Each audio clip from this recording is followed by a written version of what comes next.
Dell has been pretty busy this year. They released the R4 at the start of 2021. Several months later, they released the R5 and the R6, and now they unveiled a new premium line of laptops, dubbed the Alienware X. Just like with the R4, Dell offers you plenty of options to make your configuration perfect. In this video, I'll be showing you the best configuration you could get without breaking open the bank.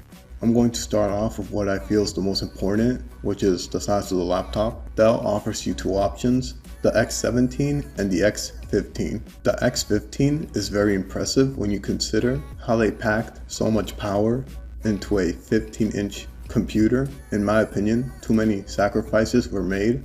On the X15 model, you lose a USB port, a mini display port, and the Ethernet port. If you're someone who plays a lot of online games, then you should know the importance of an Ethernet port. And even though you could get an adapter, a native Ethernet port is the best way to get the fastest internet connection.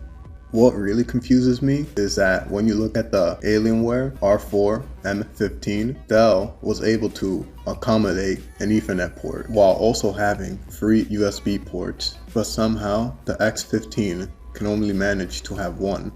The X15 also got rid of their front-firing speakers, which lowers the sound quality on games. If you do end up getting the X15, it's probably best to play with a good set of headphones. The X15 also doesn't allow you to upgrade the RAM, so you're stuck with whatever you picked and can't change your mind later. Worst of all is that the X15's performance isn't as good when compared to the X17. This is because Dell lowered the wattage on all the X15's GPU to prevent it from overheating, which does make sense when you consider how thin the laptop is. The only clear advantage that the X15 has, besides being much smaller, is that it comes with the option of a 1440p screen. I have no idea why Dell kept this option exclusive to the X15. Considering how the X17 is larger, Dell should have offered this option to X17 owners, since 2K panels look much better than 1080p while not being as expensive and demanding as 4K. My recommendation is obvious. The X17 is the better choice. In terms of pure gaming performance, only go for the X15 if portability is your #1 priority. Choosing between the processors is still the easiest choice. Just go with the new 11th gen i7. This is the same situation as the R4. Dell is still charging too much money for a small performance boost. Many i9 users have also reported higher temps while gaming. So when you consider the price, the temperature, and the small performance increase, you can see why it's just best to go with the i7. For the RAM, I would normally just recommend the 16 gig version, since you could just always upgrade the RAM in the future. But this case is different because many users who bought the 16 gig version of the RAM reported slow performance. This is because Dell decided to use high density RAM for their 16 gig version. Because of that, I would instead recommend getting the 32 gig option with a speed of 3200 megahertz. That should be enough RAM. I don't see any reason to get the XMP version or getting 64 gigs of RAM. Any RAM capacity beyond 32 is still too much in 2021, especially when you consider that no game requires that much RAM. Also keep in mind that the X17 has replaceable RAM, so you aren't locked to any decision, which means you could always upgrade your RAM in the future. Just like with the Alienware R4, my recommended graphics card is the Nvidia RTX 3080.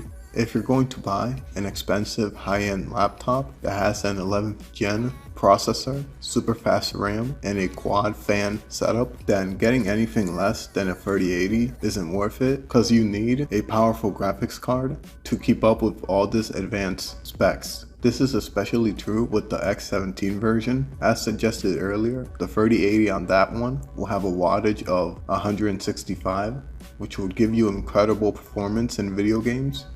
If for some reason you still want to go with the X15, then getting the 3080 for that one isn't the best choice, since the card on that machine will have its performance bottleneck. You should instead consider going for the RTX 3070 and save yourself a few $100, because it's not worth buying a 3080 if you're not gonna get 3080 performance on the X15.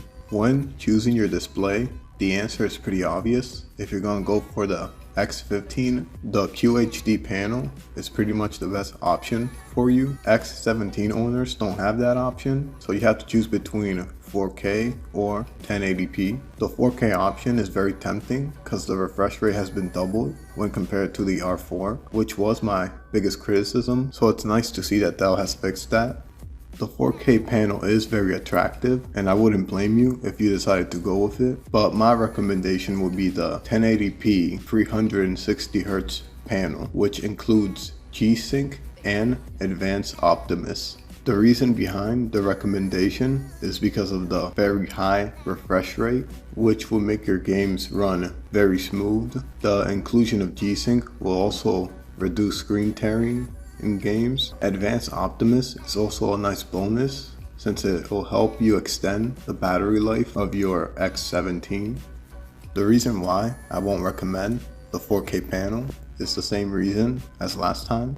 A 17-inch screen is too small to fully appreciate the 4K resolution, and if you really want to play games at higher resolutions than 1080p, you can always use an external monitor that supports 4K. Anytime I want to play a game at 1440p or higher, I connect my Alienware to my LG CX TV using the HDMI 2.1 port. Using that method, I can play games at higher resolutions without spending the money on the 4K panel. Just like with the RAM, you could replace the SSD with a higher capacity one, so there's no need to get the 4TB option. It's really not worth the money when you consider the fact that you could just buy your own SSD at a cheaper price. So instead, I'll recommend getting a 2TB single drive. That should be enough storage while also leaving you the option to add another SSD in the future. I can't recommend getting anything less than 1TB unless you're planning on expanding in the future. The storage requirements of video games these days are too high, so a 1TB drive is unsustainable. Unless you're planning on only playing indie games, you will run out of storage. The Cherry mechanical keyboard makes a return. My opinions on it haven't changed. I still don't believe it's necessary. If you want to spend the extra money to get it, go ahead. But the keyboard that comes with the Alienware X17 is good enough for your everyday needs. Keep in mind that mechanical keyboards on laptops will never be as good as the external one due to the size constraints. So no matter what Cherry does, external keyboards will always have a better quality, and you should consider those when trying to find the best keyboard. One thing that doesn't make a return for the X17 is the numpad. I could understand removing the numpad on a 15-inch laptop, but not even the X17 has a numpad. If Dell's gonna charge a premium price for their Alienware X, then we shouldn't have less keys than the R4. Hopefully this video helped influence your decision on which components to get for your Alienware X. And if you already own the 3080 version of the Alienware R4, I don't recommend upgrading to the Alienware X.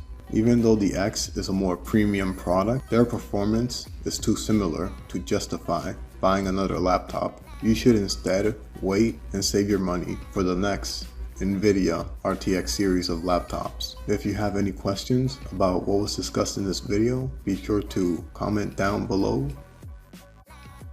What we do here is go back.